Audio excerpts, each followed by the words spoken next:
Good morning, everybody.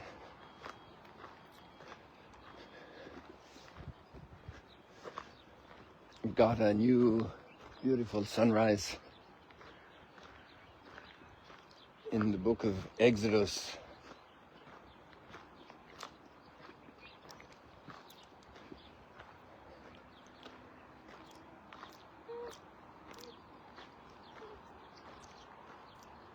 A glimpse of the giver of all gifts.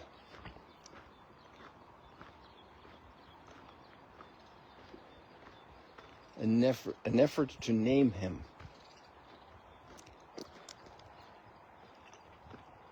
And a big gift for us, because it's interesting when God appears on the horizon, it's to free us, to liberate us, because of deep compassion and love.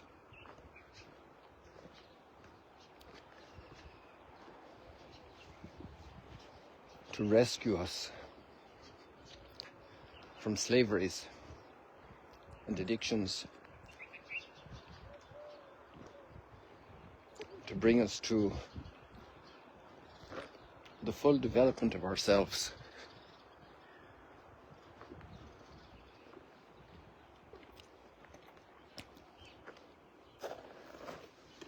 I heard of various commentaries for this Sunday's readings, and I feel the need to recommend Bishop Barron's presentation today.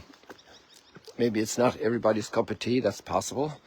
I can understand, because people have different folks, different strokes, right? But I think it's very good in order also to understand Bishop Barron's overall thinking, which is very profound and deeply aware of culture historically and in the present time. And today's commentary is, I think, a key to his whole approach, because he's such a significant figure in especially in the Catholic media world, but also in the general Christian world, I would say. It's a good one to tune into. It's maybe a little bit philosophical, but that's okay. It's good to wrestle with that. So he's that word on fire. I actually tried to copy him in on the support form, but it didn't carry over to the text I put in here. Maybe I'll do that afterwards when I edit, if I remember. But you can find it, Word on Fire, or Bishop Barron.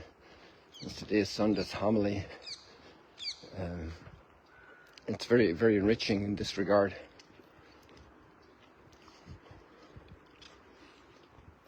So we're in the desert with Moses,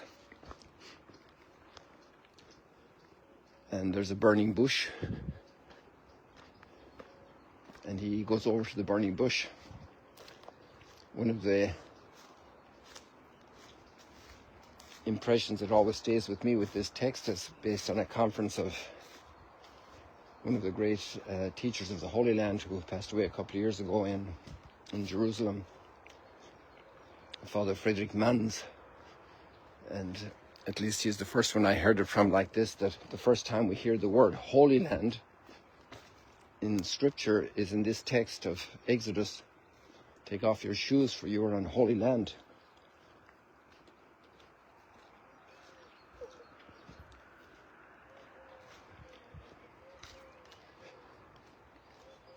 And about shoes,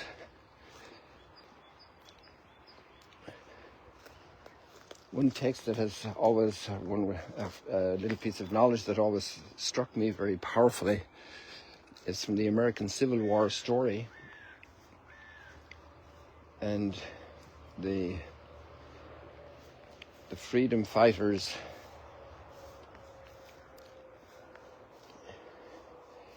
enlisted the black slaves and offered them immediate, complete freedom by serving in that conflict. But they were fighting barefoot. and they gave them shoes, boots, and then the movie, I forget what movie it was, covering this moment. It was stunning to see the different performance and abilities just having boots, and also the pride these slaves had in being given boots.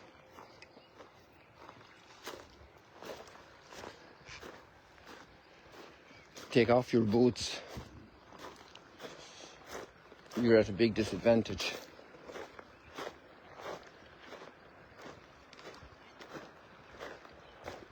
Like walking along here without shoes, without my tennis shoes right now, be a problem. Another little experience I had going to the World Youth Day in Manila. I think that was January '93, and we had a stop from Frankfurt to, I think maybe it was on the way back, because the stop going, if I remember rightly, was in Bangkok, and the stop coming back was maybe in Dubai. It was a Lufthansa flight. It was the first time I went into a mosque, because there was a mosque in the airport. It was the middle of the night, we had a layover, and I had to take off my shoes to go into the mosque. And I was very impressed by that. Maybe that custom of the Muslims comes from there, from that biblical gesture. Take off your shoes, you're on holy ground. An act of humility. An act of coming bare before the Lord without our strength. Just being there in His presence.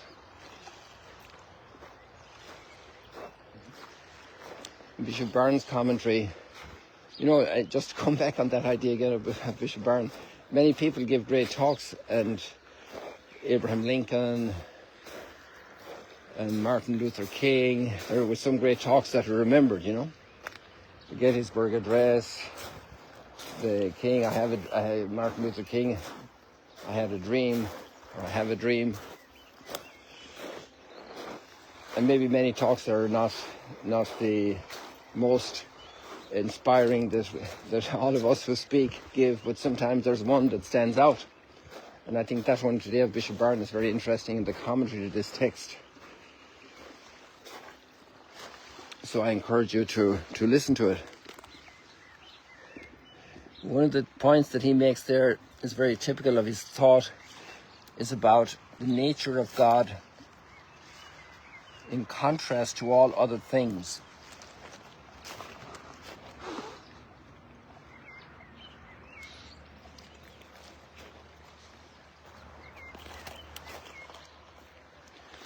That God is just not another thing. And Bishop Barron comments that extensively. And that's also the foundation of his insight that he often repeats, that God is not in competition with us.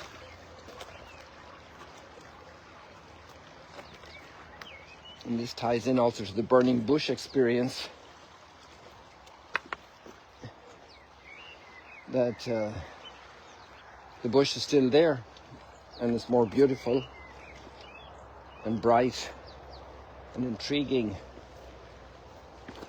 because of the fire. And that's also a great image in the spiritual life of the mystics.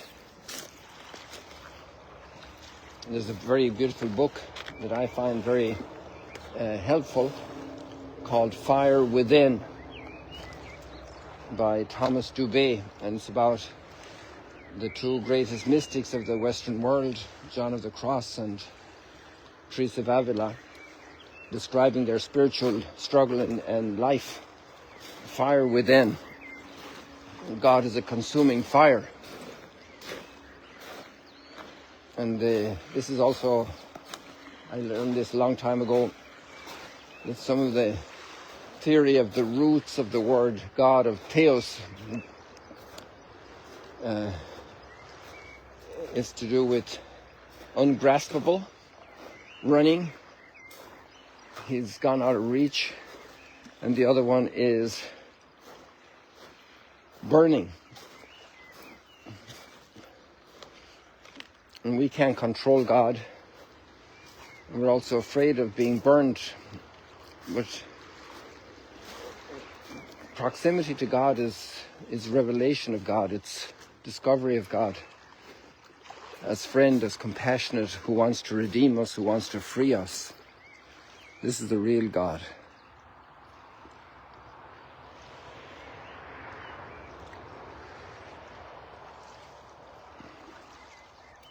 We can't grasp that bird. Much less can we grasp God.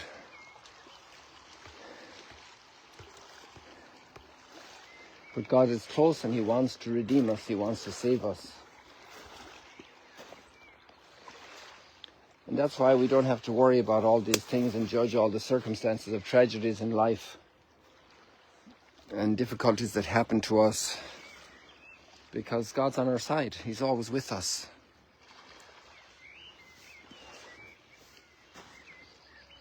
He's here for us.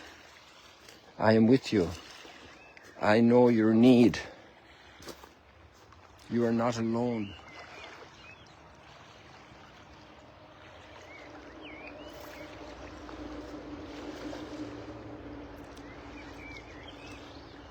In the second reading, Paul is speaking about not grumbling. So we do go through hard times.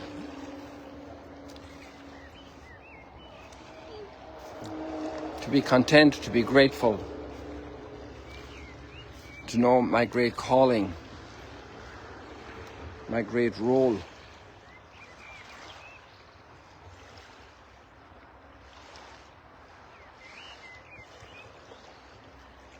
But also how fragile I am.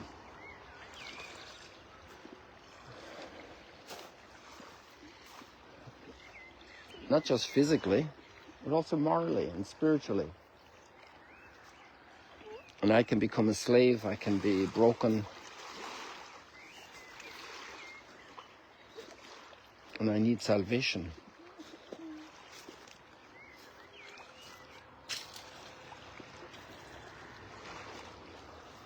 And so this time of Lent, as Jesus is asking us in the gospel today, is time for conversion. Time for change. And this is a phase in our lives. These shells had different phases in their history. I have no idea how old these shells are. But they go through different phases. Once there was a little living creature in those shells. And now just the shell is left. And right now, I'm a living being for a time here on the earth. A time of formation, a time of becoming acquainted and familiar with this God who is close to me and wants to save me. God I can't grasp, that I adore, that I love, whom I honor. The Lord is kind and merciful. I'm filled with wonder before Him. Another day, another sunrise, another breath of air, another heartbeat. No matter what the circumstances, pain, bereavement, loneliness, I'm really not alone because He is with me. The Lord is kind and merciful. Let us discover our wonderful Creator, Redeemer, Provident Lord. People, God bless you. See you later, alligators.